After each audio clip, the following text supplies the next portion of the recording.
Hello, hello, high, নমস্কার। আমি অর্ণব আর আড্ডা উইথ অর্ণবের আরেক এপিসোড নাম্বার 2 তে সবাইকে স্বাগত। আজকে আমার ইঞ্জিনিয়ারিং কলেজের ১ম দিনের এক্সপেরিয়েন্স নিয়ে কথা বলব। আশা করি আপনাদের ভালো লাগবে সকলের এবং ভিডিও শেষে আপনারা কিছু না কিছু শিখেই যেতে পারবেন। এটুকু আমার আশা থাকলো। কেন বলছি ১ম এক্সপেরিয়েন্স? কারণ অনেকেই এরপরে ইঞ্জিনিয়ারিং কলেজে উঠবেন, ইঞ্জিনিয়ার হবেন। তো তাদের জানা উচিত। তারা যাতে ১ম এ গিয়েই ভয় না পেয়ে যায়। ঠিক আছে? তাই জন্য তাদের বলতে চাই এবং কিছু শিখিয়ে পাঠাতে চাই। যদি কোনো বক্তব্য থাকে লাইক করলে লাইক করে দিন, কমেন্ট করলে কমেন্ট করে দিন বক্তব্য থাকলে এবং হাতের সামনে চা, পকোড়া যা আছে নিয়ে এই সন্ধ্যার আড্ডায় আমরা বসে যাই এবং আজকে আড্ডায় মজা হবে। আজকে আমার ইঞ্জিনিয়ারিং কলেজের ১ম দিনের এক্সপেরিয়েন্স নিয়ে কথা হবে এবং ইঞ্জিনিয়ারিং কলেজের ১ম দিন এবং কোনো টুইস্ট থাকবে না সেটা আই থিংক হতে পারে না। আমার ক্ষেত্রেও তাই হয়েছিল। আমি ১ম দিন যখন আমার ইঞ্জিনিয়ারিং কলেজে আমি Siliguri institute of technology, Siliguri খুব সুন্দর শহর একটা, সেখানে পড়াশোনা করি। ১ম যখন আমি কলেজে গিয়েছিলাম, ঝাঁ চকচকে বিল্ডিং, ঝাঁ চকচকে ফ্যান, লাইট এত কিছু। যেহেতু গভর্নমেন্ট স্কুলে পড়তাম সেই সময় বালা ছিল না। মানে বেঞ্চ ছিল তাও ভাঙা, মানে বেঞ্চের যে শিকড় পায়াগুলো থাকতো আমরা সেটা দিয়ে ক্রিকেট খেলতাম। ঠিক আছে? ভেঙে, ভেঙে নিয়ে যেতাম এবং ক্রিকেট খেলতাম। বাট এখানে সে কিছুর বালা ছিল না। সুন্দর বেঞ্চ ছিল, ফ্যান ছিল এবং আমার স্কুলে কী হতো ফ্যানগুলোকে আমরা বেঁকিয়ে ফেলতাম। মানে দুষ্টু ছিলাম তো বেঁকিয়ে ফেলতাম। কিন্তু যখন কলেজে উঠি দেখি না, ঝাঁ চকচকে বিল্ডিং সব কিছুই ঝাঁ চকচকে ব্যাপার। তো ১ম দিন যখন যাই কলেজে, রুমগুলো চিনি না, কিছু জানি না। তো ওখানে একজনকে জিজ্ঞাসা করলাম কোন রুমে ফার্স্ট ইয়ার ফার্স্ট সেমিস্টার। তো বললো যে B ২০১। সেখানে গেলাম। সেখানে গিয়ে দেখছি অনেকে বসে আছে। অগত্যা ফার্স্ট বেঞ্চে একটা ছেলের সাথে বসলাম। চিনি না, জানি না। তো সেই ছেলেটাকে দেখলাম এবং সেই ছেলেটা ১ম এ আমার সাথে কথা শুরু করলো। মানে ১ম এ আমার সাথে ওই ছেলেটা কথা শুরু করলো এবং আমি বুঝলাম সে হিন্দিভাষী। বলল আমাকে যে, "ক্যা নাম হ্যায় তুমারা? ক্যা নাম হ্যায় তুমারা?" এবং আমার মতোই আরও ৫ জন বাংলা মিডিয়ামে যারা পড়ে ছেলেমেয়ে, তাদের সমস্যাটা কি, আমরা হয়তো হিন্দি গান শুনি, হিন্দি সিনেমা দেখি। এই অরিজিৎ সিং এর একটা গান শুনলাম বা কোনো একটা সিনেমা দেখলাম হিন্দি। কিন্তু আমাদের বলার যে ফ্লুয়েন্সি সেটা খুব কম থাকে। মানে আমরা ওইভাবে বলতে পারি না যেহেতু বলার প্র্যাকটিসটা আশেপাশে থাকে না। আমিও ভাঙা, ভাঙা গলায় উত্তর দিলাম, "মেরা নাম অর্ণব है और तुम्हारा नाम क्या है? आपका नाम क्या है?"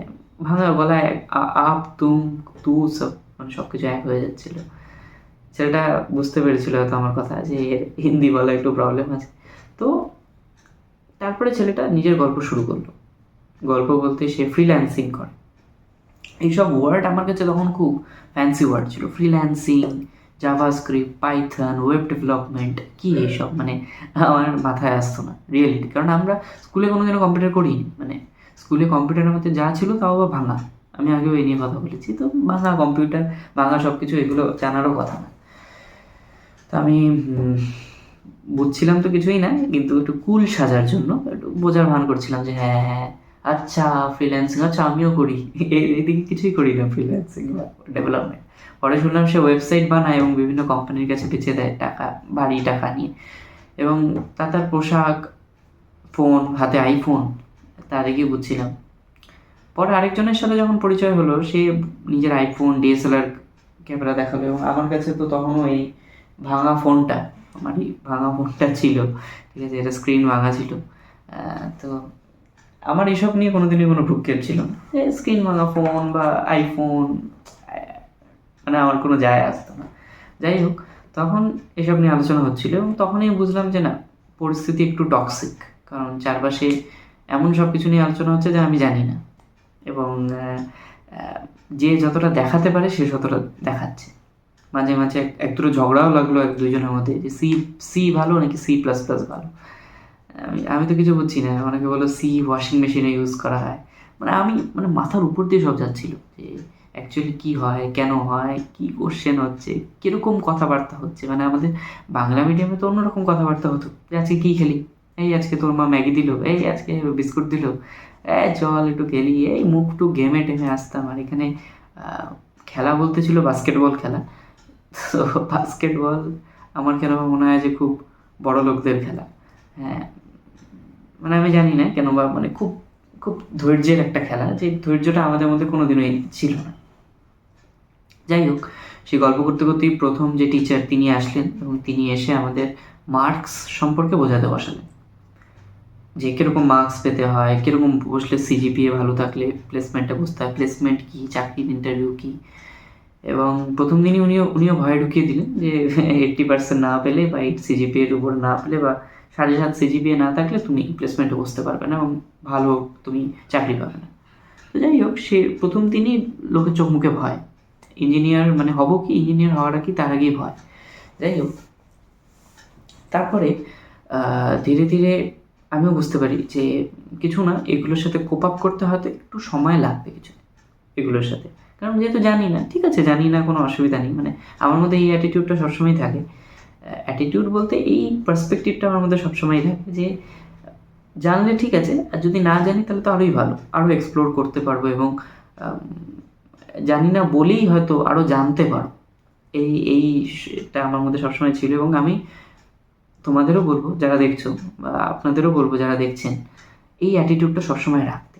এই অ্যাটিটিউডে যে কতটা সুবিধা হয় সেটা আপনারা পরবর্তীকালে বুঝতে পারবেন, যে আপনারা অন্তত হীনমন্যতা বা ডিপ্রেশন যেগুলো ওয়ার্ডগুলো এখন ইউজ করা হয় সেগুলোতে ভুগবেন না। ঠিক আছে, জানি না, হতেই পারে, শিখবো, শেখার আগ্রহটা থাকা উচিত। যাই হোক, তারপরে উনি মার্কস সম্পর্কে বোঝালেন আর কিছু অঙ্ক করতে দিলেন, এবং যেহেতু অঙ্কে খুব একটা ভালোও ছিলাম না বা ভুলে গেছিলাম, তো সেগুলোও করতে পারলাম না, তো আরোই কনফিডেন্স লেভেল ডাউন হয়ে গেল। তারপরে যখন আরেকজন টিচার আসলেন, উনি ইংলিশের টিচার, এবং উনি বললেন যে what's your aim in life, সবাইকে দাঁড়িয়ে বক্তৃতা দিতে হবে, what's your aim in life. Aim in life সব ঠিক আছে, কোনোদিনও ইংলিশে বক্তৃতা দেওয়াই হয়নি, মানে আমি তো কোনোদিনও দিইনি। মানে আমার আগে যারা বললো তারা যথেষ্ট সাবলীল ইংলিশে বললো, এবং যারা যথেষ্ট সাবলীল ছিল, তাদের অ্যাটিটিউড, তাদের মুখ চোখ দেখে বোঝাই যাচ্ছিল না যে তারা হয়তো প্রথমবার বলছে বা তারা হয়তো কোনো ভয় পাচ্ছে বা পা কাঁপছে। আমি যখন বলতে গেলাম যে মানে দাঁড়িয়ে সবার সামনে, বোর্ডের সামনে দাঁড়িয়ে সবার সামনে বলতে হবে, আমি যখন বলতে গেলাম এইম ইন লাইফ, আমার আগে যারা বললো তারা বিভিন্ন কোম্পানির কথা বললো, উইপ্রো, কগনিজেন্টে কেউ চাকরি চাচ্ছে, কেউ অ্যাক্সেঞ্চারে চাকরি চাচ্ছে, কেউ গুগলে যেতে চায়, মাইক্রোসফটে যেতে চায়। কিন্তু আমার বরাবরই, আমি জানি না কেন, শিক্ষকতা ব্যাপারটা আমাকে খুব ড্রাইভ করে, মানে আমার মনে হয় যে আমি খুব এনজয় করি এই ব্যাপারটা। তো সেটাই বলতে গেছিলাম, সবাই যখন বলছে কগনিজেন্ট, উইপ্রো, ভেবেছিলাম যে কী বলবো, টিচার হব। যাই হোক, কোনোভাবে গিয়ে ভাঙা ভাঙা ইংলিশে I want to be a teacher, প্রথমেই যেটা দিয়ে শুরু করলাম সেটা হচ্ছে my English is not good. আমার ইংলিশ ভালো না, my English is not good, এবং সবাই হাসছিল, মানে লিটারালি সবাই হাসছিল। কিন্তু আমি না, আমার কাছে সবসময় অনেস্ট থাকতে চেয়েছি, মানে সবার সামনে। আমি এটা জানি যে সবার সামনে যখন কিছু বলবো তখন সেখানে অনেস্ট থাকাটা খুব দরকার, তাহলে কি ভয়টা অনেকটা কমে যায়। যদি আমি বলি যে না আমার ইংলিশ ভালো না, আমি ভয় পাচ্ছি, সো সেখানে সত্যি কিছুটা অনেস্টি রাখতে হয়, তাহলে মানুষের মধ্যে সেই মানসিক জোরটা আসে। কোনোভাবে ভাঙা ভাঙা ইংলিশে বললাম যে I want to be teacher, I don't want to join any company, reputed company, কোনোভাবে ইংলিশে বললাম, সত্যি কথা বলতে। তারপরে কলেজ শেষ হলো এবং যখন ব্যাক করলাম, যে বুঝলাম যে অনেক হয়তো খামতি আছে, কিন্তু ঠিক করতে পারবো। সেই খামতিগুলোকে যদি আস্তে আস্তে নিয়ে খামতি মনে করে যদি দুশ্চিন্তায় চলে যাই, তাহলে হয়তো আর সমস্যায় পড়ে যাবো কিছু। এটাই ছিল আমার ইঞ্জিনিয়ারিং কলেজের প্রথম দিনের অভিজ্ঞতা, যেখানে কিছুটা আমি ভেবে বুঝেছিলাম যে হয়তো আমি সব জানি না, আমি হয়তো সব বিষয়ে পাকাও না, কিছু কিছু অনেক বিষয়ে কাঁচা। কিন্তু যদি ধীরে ধীরে সেই বিষয়গুলোকে নিয়ে আমি থাকতে পারি, তাহলে হয়তো আমার এখন যা অবস্থা তার থেকে 3 বছর পর আমি ভালো অবস্থায় থাকবো। আমি তোমাদেরও সবাইকে বলবো সেই অ্যাটিটিউডটা রাখতে, কারণ আজ থেকে কিছু বছর পর বা 1-2 বছর পর বা সামনের হয়তো কিছু মাসের মধ্যেই তোমরা ইঞ্জিনিয়ারিং কলেজ যাবে, অনেকে ইঞ্জিনিয়ার হওয়ার ইচ্ছা আছে। এই জিনিসগুলো তোমরা ফেস করতে পারো, সবাই সব জানে, ইংলিশে তুমি ভালো কথা বলতে পারো না, তুমি ভালো হিন্দি বলতে পারো না, কিন্তু বিশ্বাস করো, ওই একটা দিনকে নিয়ে যদি দুশ্চিন্তা করো, আগামী 3 বছর তোমার জীবনে খারাপ যাবে বা 4 বছর তোমার জীবনে খারাপ যাবে, সেই বছরগুলোকে খারাপ করো না। আজকের আড্ডা এইটুকুই। যদি ভিডিওটা ভালো লাগে তাহলে লাইক, শেয়ার, সাবস্ক্রাইব, এবং নমস্কার। ভালো থাকবেন, ভালো রাখবেন।